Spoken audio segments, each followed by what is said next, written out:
जो प्राणी उसको नरक से बचाए। और जम सरीसा बेरी पाल्या दान भगत पद दिया विस्के गागर पोडज डारी कृपा अमीर सुख पाया। जम सरी से बेरी को पाल, ऐसा दान रूपी भक्ति रूपी दान मेरे को दे दिया तो उस पद में विधि मंडल में से समाधि का आनंद लेने। पंच तत्व शरीर से, नौ तत्व लिंग शरीर से अलग, प्रिय ताप से, विषय रस से आत्मा अलग। उसके लिए सदगुरुदेव फरमाते हैं 8 अंग 64 लक्षण लिया सो नर राम तेरे।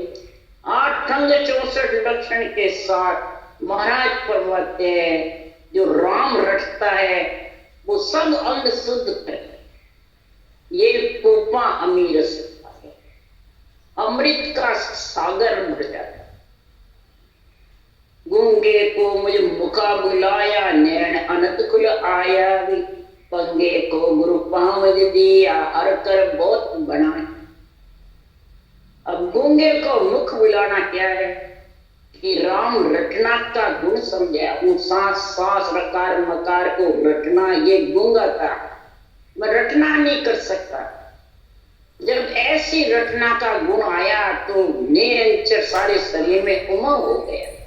ये नैन अनंत खुलाया, सूरत रूपी नेत्र, दिव्य रूपी नेत्र, ज्ञान रूपी नेत्र, ब्रह्म रूपी नेत्र गए और पूरे शरीर में महाराज परमात्मा इसका आनंद। ज्ञान रूपी नेत्र से वाणी समझ में आई, सूरत रूपी नेत्र से शब्द ब्रह्म का आनंद आया, ब्रह्म नेत्र त्रिलोकी की आत्मा ब्रह्म नजर आने लगी और दिव्य नेत्र से शेष समाधि का गुण अनंत ऐसे नैन। पंगे को गुरु पावज दिया, मैं चल नहीं सकता था। 12 कमल छेदन करने की मेरे में क्षमता नहीं थी। 6 पूरब 6 पश्चिम के ऐसा पैर दिया रकार मकार रूपी रटना का जो मैं 12 कमल छेदन करके किगन मंडल में कर ये हर कर बहुत बड़ी बेटी रेण तिमर सब भांजा उदय सूर किया सुख राम बिरम का चेहरा सब अंग शुद्ध कर लिया। सारी ज्ञान रूपी रात्रि मिट गई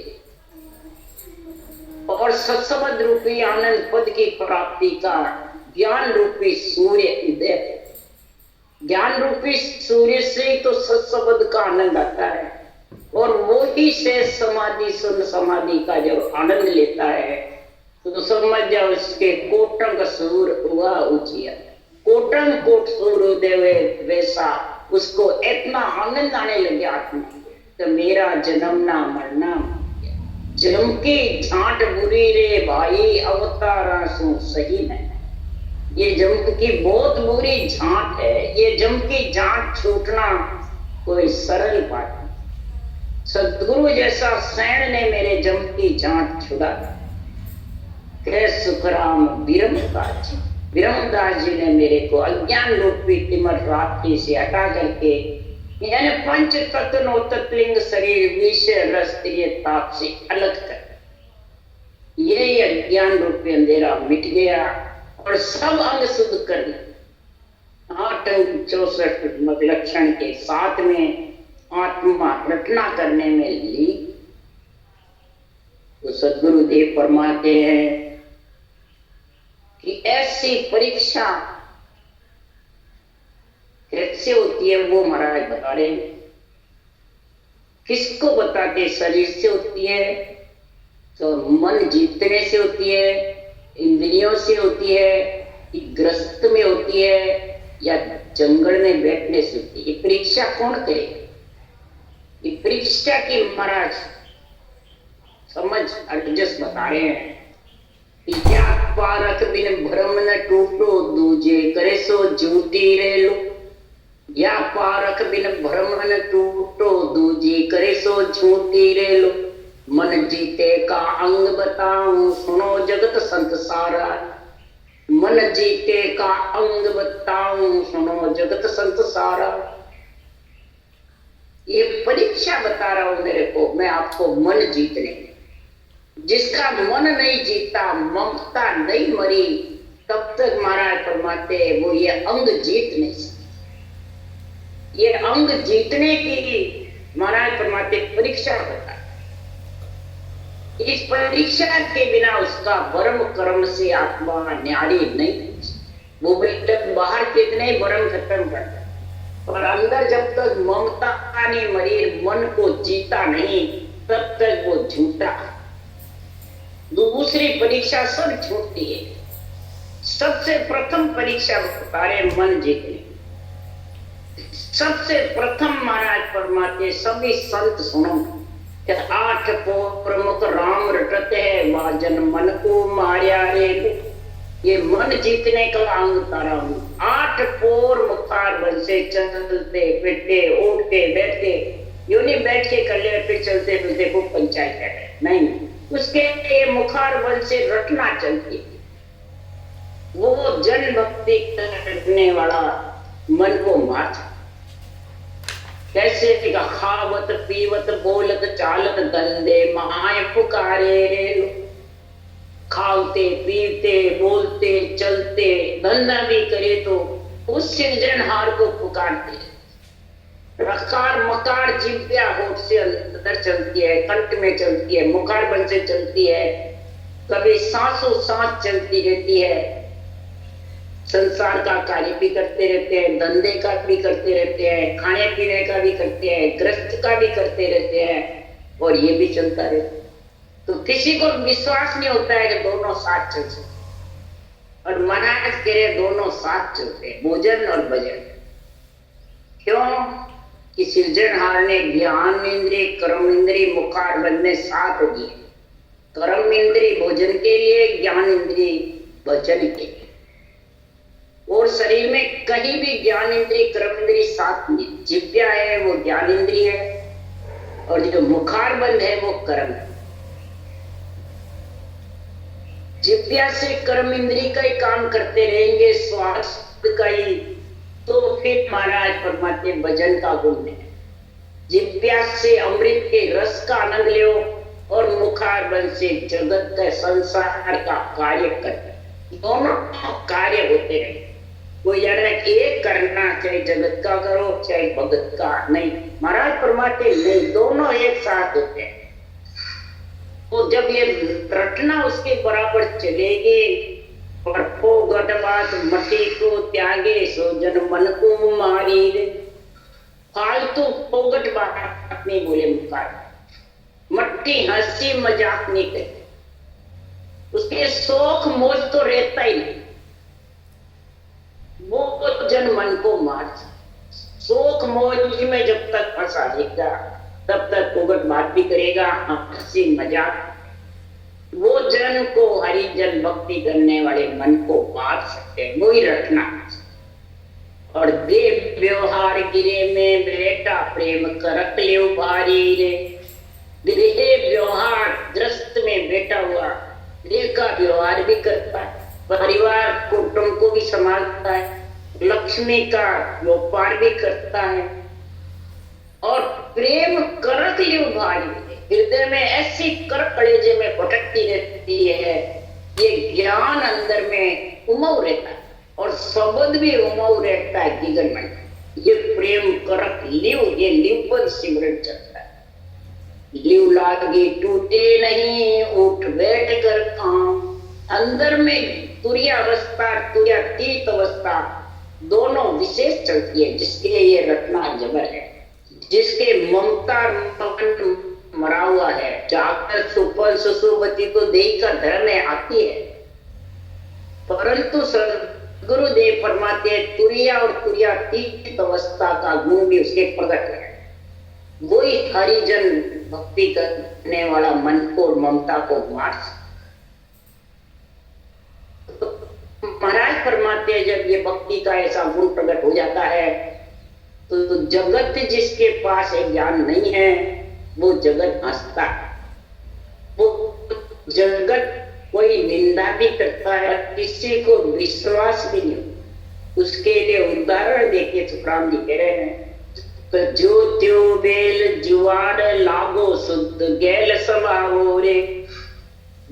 जो बैल जुआड़ लागो शुद्ध गे।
जितने आयुष कर्म रहेगा, अंजल की काया को अंजल देना, ग्रस्त में रह के ग्रस्त का कार्य भी करना पड़ता है, धंधा भी करना पड़ता है। तो सदगुरुदेव फरमाते हैं आत्म चेतन से परम पद का जो होना था वह योग सूरज सबद का कर लिया, और देही का काम देही से करते हैं। इसकी समझ किसको है, उसके लिए सुखराम जी भी कह रहे हैं आसन हमारा गिगन मंडल में रहूं जगत के माए, मोही खूब में राजन जाने दूजा को गमनाए।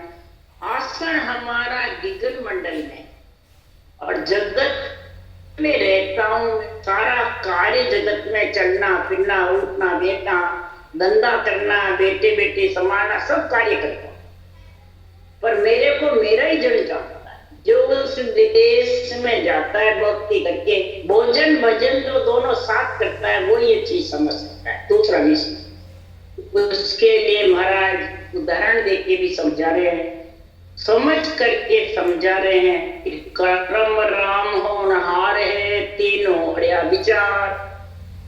कर्म राम होनहार तीनों अड़के, कर्म कहते मैं बड़ा, राम कहता मैं शरीर में आत्मा विराम से मैं बड़ा, और होनी कहती है मैं बड़ा, और किसी को नहीं छोड़ते। तीन बड़े बड़े योद्धा बड़े बड़े त्रिलोकी नाथ राम कृष्ण का होना निकला, जन्म समय सब गीत ने गाया, मृत्यु वही कोई पास नहीं। राम शरीर सा को बलवंता, पिता का मरण सीता का अनंत, राम मूर्छित हुए बनमाई। और ही देखो तो इसीलिए सुखराम जी महाराज कह रहे हैं तीनों अड़िया विचार तीनों अड़ते,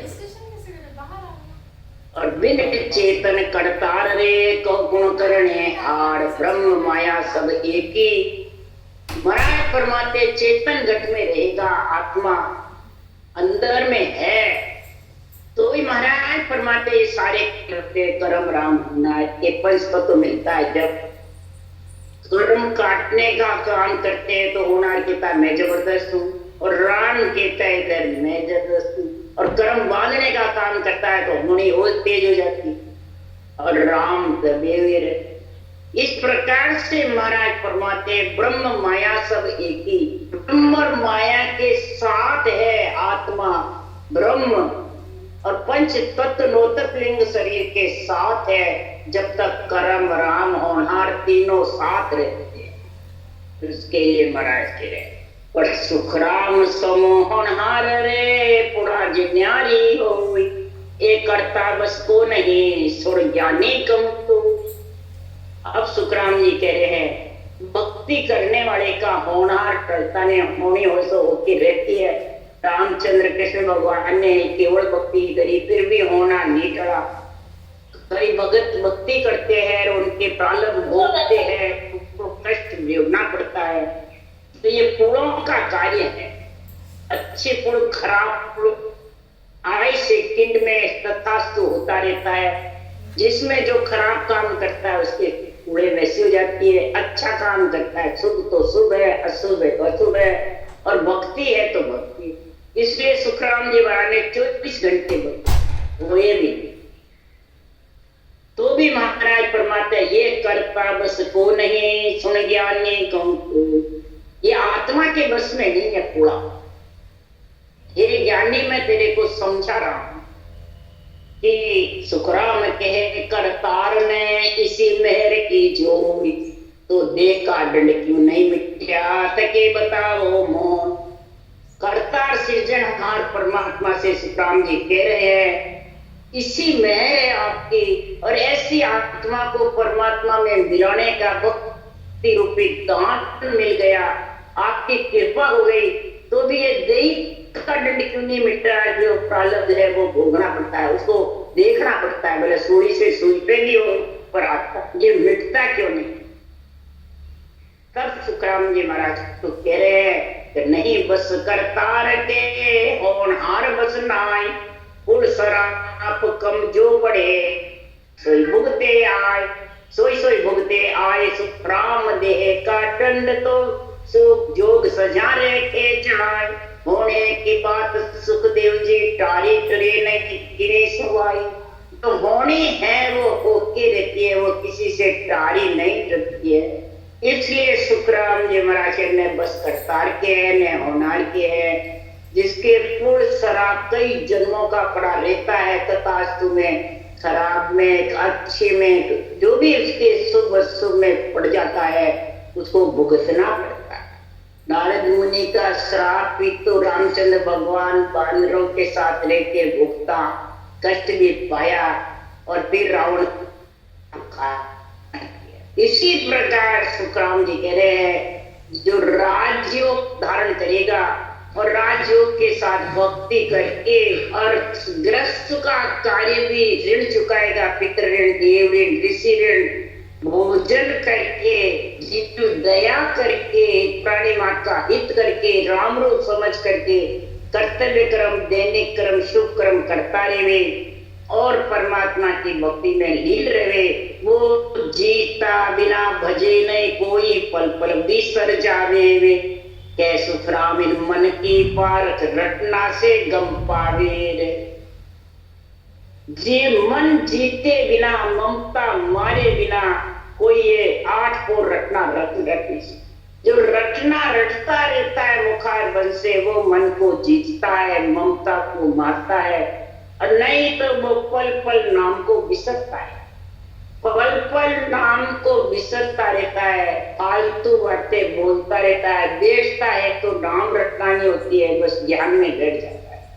तो ये मन की पारख है, ये पारख खुद की खुद को करनी पड़ती है, दूसरों को दूसरों को तो मालूम पड़ता है जिसकी रटना कितनी चलती, चलते फिरते रटना चलती है, फालतू बातें करता है, फालतू वचन बोलता है, फालतू महापुरुषों के केवल ज्ञान के अलावा कई और अनंत बातें करता है। ऐसी उसको समझ जब आएगी तो सद्गुरुदेव फरमाते हैं कि संसार में उसके राड बजेगी जन्म ने मने, झगड़ा मिटेगा माया भोग का। तो वो कब मिटेगा? तो करनी कर निर्बल रहे आपको गए न कोई, आके बड़ सुख राम के जाता राम सा। भक्ति तो करे पर निर्बल होकर, गरीब होकर, जोरावर होके, होशियार होके, ज्ञानी होकर और अधिकार जमा के नहीं करे, आधीन होके करे राम जी के और राम जी के भगवत वचन, सुखराम जी के ज्ञान के आधीन होकर के भजन करे। आपो गए नहीं, आपा नहीं गए। जब तक तेरा आपा लगेगा तब तक वो देश आ। द्रौपदी जी का चीर हरण हुआ, उसने पकड़ रहा जब तक तो भगवान ने चीर बढ़ाया नहीं। जब ऊपर हाथ कर दे, आपा खत्म कर दिया, आपकी लाज आप क्या, तब चीर बढ़ने। इसी प्रकार जब तक अपना तो ममम तो रहेगा, मैं मेरा, ये आपा है। अगर ये आपा मन से खत्म होगा, तन मन धन अर्पण कीजिए, तन से रटना करेगा, मन से आपा खत्म होगा और धन सांसा रोते पूंजी। ये चलते फिरते उठते बैठते वो मालूम भी नहीं पड़ता, रटना चलता और इससे कर्म करते रहते हैं। तो राम जी फिर उसकी सहायता। इसलिए सुखराम जी महाराज ने राजा राडन भागसी अनसु भूख न जाय जलसु तृष्णा ने बुझे वो जल पीतियो। महाराज फरमाते राड करने से राड कभी नहीं भक्ति ज्यादा बढ़ती। अन्न खाता रहो फिर भूख लग जाएगी 2-3 घंटे में, झगड़ पियोगे फिर प्यास लग जाएगी। इसी प्रकार झगड़ झगड़ वो झगड़िया झगड़ो मिटे न कोई। महाराज फरमाते संसार में तू कितना ही झगड़ ले तेरा झगड़ा मिटने वाला। महाराज फरमाते हैं यू करने कर जीव पार पहुंचे नहीं कोई। तो कितने शुभ शुभ करनिया करता रे, मंत्र मंत्रादि रटता रे, कसौटी पे चढ़ता रे। महाराज फरमाते तेरे झगड़ा जन्मने मरने का मिटने इस के लिए सुखराम जी कह रहे राड सांच सो भागसी भूख सबद सो जा। राड केवल ज्ञान की सच्चाई घट में आई इस विधि की इस रटना। तो फिर तेरे ये जो रटना विधि के सहित रटना करेगा तो नियंचर प्रकट होगा। तब आत्मा की नियंचर रूपी अन्न है और राम नाम रूपी सांसों सांस जल पीना। सांसों सांस गुट के लोगे जब भी पिए जाएगा, कंठ में अड़ा रहेगा तो कैसे बंदर पियो। तो भूख समझ से जाती है राड सांच से। और सतगुरु ऐसी चीज पर अमर देवे लाए। सतगुरु ऐसी चीज अमर फल जो नेंचर निजराम है ब्रह्म विराट से तेरे को यहाँ ले आता है। सतगुरु यानी सासों सास की ये ले आता है। तो सतगुरु देव फरमाते हैं कि जोग तो रोग गमावे योग गुरु पद में समझ हंस परम मोक्ष में जावे। ये जोग रोग गमाने वाला है। योग हो, सांख्य योग हो, हठ योग हो, ध्यान योग हो, कई प्रकार के प्राणायाम हो, ये शरीर के रोग मिटाने। और आत्मा का जो लक्ष्य 84 का रोग है वो जब तक तो गुरु पद के ज्ञान में सांच और भूख और प्यास मिटाने की आत्मा की तेरे को समझ नहीं है, जब तक हंस परम मोक्ष में नहीं। और गुरु पद के ज्ञान की समझ आ गई कब आई सुखराम ज्ञान में सुलझिया निर्भय कबू न हो। जब तक तो ज्ञान के बिना सुलझेगा नहीं तब तक निर्भय नहीं। ये केवल ज्ञान ही सुलझाने वाला। और केवल ज्ञान के पर्दा लग गया तो उलझन है। तो सुलझे उलझे को सुलझाई दे ये सतगुरु ऐना। उलझे हुए को सुलझा देता है वो सतगुरु के ऐना है। और सुलझा हंस जके नहीं उलझे देव सदैव उलझा। जो सुलझ गए परम पद में मिलने के लिए वो कभी उलझाने वाले से उलझेगा नहीं, उससे दूर ही रहेगा। और जो देव शरीर देवता का लेके बैठा है चारों भुजा नाथ का और उनसे गिरना करता है, उसकी कटरी करता है, वो उलझाते हैं। और उसके जो संग लगे हो वो भी उलझ जाते हैं। देव सबे ऐसे शरीरधारी देव गुरु बढ़ करके और देवताओं से गिरना करा के कितने लोगों को उलझाते हैं। आप डूबे और ले डूबे, आप भी डूबता है औरों को डूबे। तो सुलझे तो उलझता नहीं, और जो उलझे हुए हैं वो और उलझते जाते। इसलिए सुखराम जी महाराज कह रहे हैं कि ज्ञान बिन सुलझिया निर्भय कबू न। जब तक तेरे पास ये ज्ञान की समझ नहीं है, अंधे ज्ञान की, तब तक तू सुनने में राजी रहेगा, राग रागनियों में राजी रहेगा और बस मीठी मीठी बातें करता है। तो कभी भी सुलझने वाला नहीं। सुलझेगा जब भी आत्मा से परम पद में ये ज्ञान की समझ। यही सदगुरु का सेनन देखा ना कोई इंसम ताता या पारक बिन ब्रह्म न टूटे दूजी कैसो जिट्टी है। इसलिए सुखराम जी महाराज कह रहे हैं ऐसी समझ रखो जो आत्मा का कल्याण होता है। आत्मा जन्मने मरने से अलग। राम राम राम। बोलो राम सदगुरुदेव जी महाराज धन्य। परम दयाल सदगुरु सुखराम जी महाराज ने धन्य। अनंत श्री सुख सम्राट सदगुरु सुखराम जी महाराज ज्ञान सत्स्वरूप भगवान ने धन्य। केवड़ी भगवंता ने धन्य। जेवा